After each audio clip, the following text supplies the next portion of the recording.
My talk will be about the self-assembled lactoferrin-conjugated linoleic acid micelles as an orally active targeted nanoplatform for treatment of Alzheimer's disease. And maybe because I'm the biologist partner of the team, so maybe you will see me talking more about the biological aspect of the chosen nanoparticles. Alzheimer's disease is a neurological disorder that's characterized by dementia, which causes severe problems with behavior, thinking, and memory. And as we all know, it's a worldwide problem. And the presence of blood-brain barrier is a limiting factor to the efficacy of many anti-Alzheimer drugs. So here, nanocarriers have been widely applied with good advances in the treatment of several CNS disorders, where they could be fabricated with unique features and controlled drug release profile that can enable them to effectively penetrate the blood-brain barrier with enhanced delivery of therapeutics to the brain. And the chosen ones in our study were the natural amphiphilic micelles that can be utilized to enhance targeted drug delivery to the brain. And we chose for their senses the two of the molecules. One of them was lactoferrin, which can bind to lactoferrin receptors on the blood-brain barrier, so it can cross the blood-brain barrier by transcytosis. Meanwhile, its cationic nature will enable it to interact with the blood-brain barrier. The second component of our micelles was the conjugated linoleic acid, or CLA, that was appreciated for its in vivo neuroprotective effect, among its other effects, of course, especially in Alzheimer's disease. So in our study, we fabricated a novel natural, orally administered, self-assembled amphiphilic micelles of lactoferrin and CLA.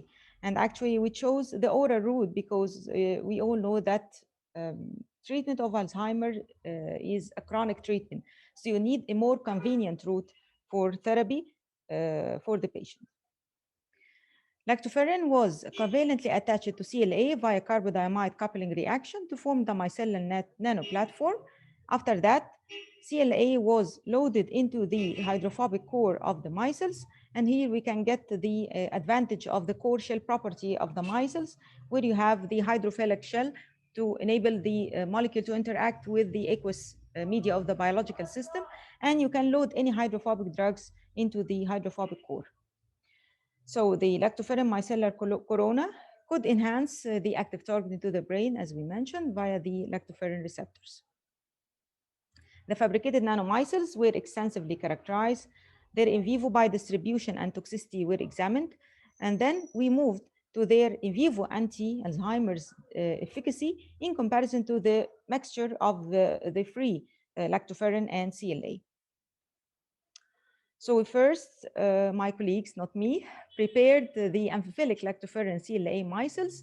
And the first step was the coupling between the lactoferrin and CLA to form their copolymer using the carbodiamide coupling reaction between the activated carboxylic group of conjugated linoleic acid and the primary amines of lactoferrin. Next, we loaded the CLA into the hydrophobic core of the amphiphilic micelle using solvent evaporation method.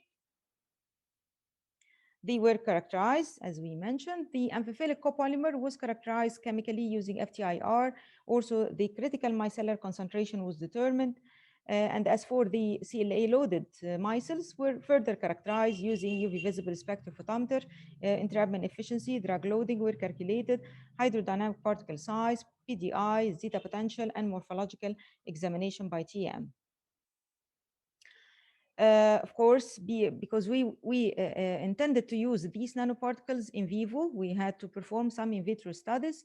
We started by the in vitro drug release study to check how the CLA will be released from the nanoparticle, because as we mentioned, we wanted to give it through oral route.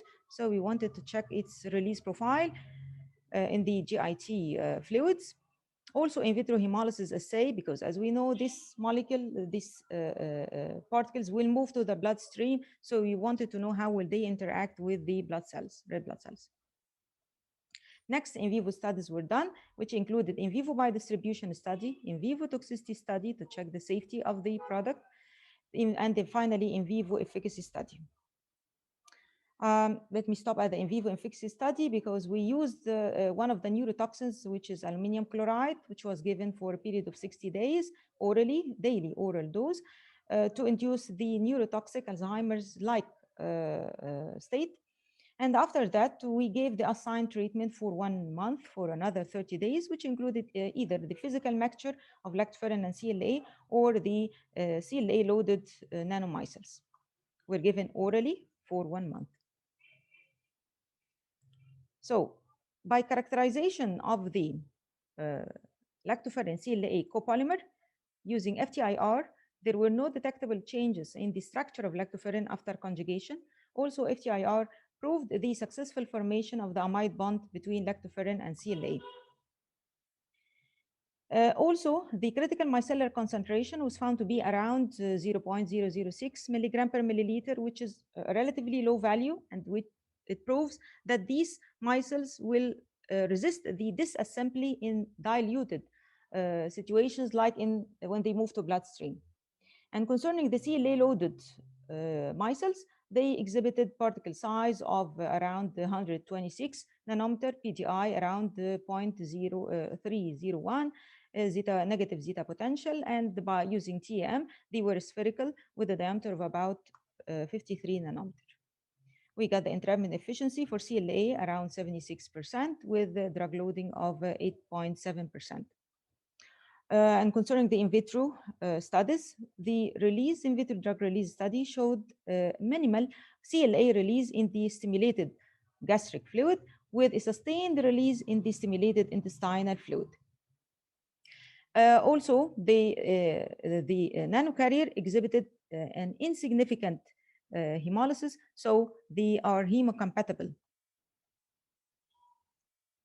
Moving to the in vivo biodistribution, using confocal laser scanning microscope, we got proof that the nanomicelles were actively targeted to the brain. As you can see here, there is an accumulation to the nanoparticles inside the brain tissue. There was some accumulation of the nanoparticles which were rhodamine labeled in the brain, in the liver, which could be due to their uptake by the Kupffer cells, with minimal accumulation in other organs.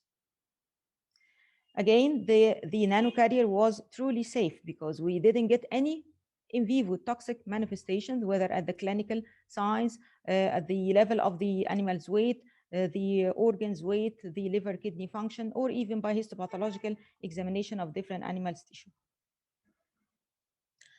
Finally, concerning their in vivo efficacy in animal models of Alzheimer's disease, using what's known as Morris-Water maze task, where the animals suffered from decline in their cognitive state, there was improvement in their cognitive state actually after 1 month of treatment with the CLA-loaded nanomicelles.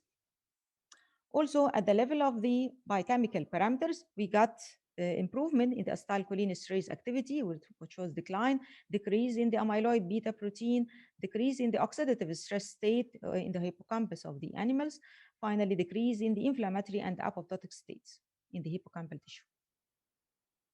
So the fabricated formulation displayed low hemolytic activity without any remarkable in vivo toxicity. They exhibited better in vivo biodistribution in brain tissue, indicating their enhanced active targeting capability. They had a superior anti-Alzheimer's effect compared to the physical mixture of both lactoferrin and CLA. Accordingly, so these micelles could be promising, safe, natural, actively targeted nanoplatform that could provide an effective solution to Alzheimer's disease. This work has been published in the International Journal of Biological Molecules, and I'd like to acknowledge my dear colleagues, because we are a team and we are friends, Professor Mona Agwa, Professor Shireen Khattab, and Professor Sally Sabr. And thank you. Thank you very much, Doaa. A fantastic talk. So we've already got some questions coming in, but if I may jump in with the first one. Do you have any evidence of the quantity of micelles that you're giving orally? How many of those make it to the bloodstream or make it to the brain or make it to any other organ? What kind of dosing are you actually achieving? Well, actually, we did that through confocal laser scanning microscope. When we when we labeled our nanoparticles using rhodamine B fluorescent dye. We gave it to the animal in the dose. We gave the nanoparticles in a dose of 500 milligram per kg, okay? And we gave it to the animals. After 24 hours, we sacrificed the animals and we got all the organs, and we measured the fluorescence, the mean fluorescence intensity as shown here in this figure. Yes, but in your Alzheimer's model, you're giving the micelles for a month. So that's continual dosing. That's quite different to what you've done in the rhodamine study, just for the biodistribution. So do you know how much accumulation you get over the month versus? No, actually, we did not explore that point, but yeah, I'll be glad to check it, yes. Thank you. It's an interesting point. Thank you. Thank you. So a question here from Dr. Neil Liptrot. Hi, Doaa, really interesting work. Can you tell me why you focused on hemolysis from your blood contact work? What about, for example, complement activation? Actually, we did not explore that, but maybe in further studies we can do it. That's no problem. Maybe I can just jump in with one final question. You said that the micelles have been taken up potentially by Kupffer cells in the liver. So did you look at the induction of any systemic inflammation, for example, the induction of the acute phase response in the liver, to see if you're getting anything there? Well, I guess, no, actually, we did not explore that point too, but I guess this is a preliminary study. We got something, so I guess we can move to further investigations about that point. Thank you, sir. That's great. Thank you very much for your time. Thank you.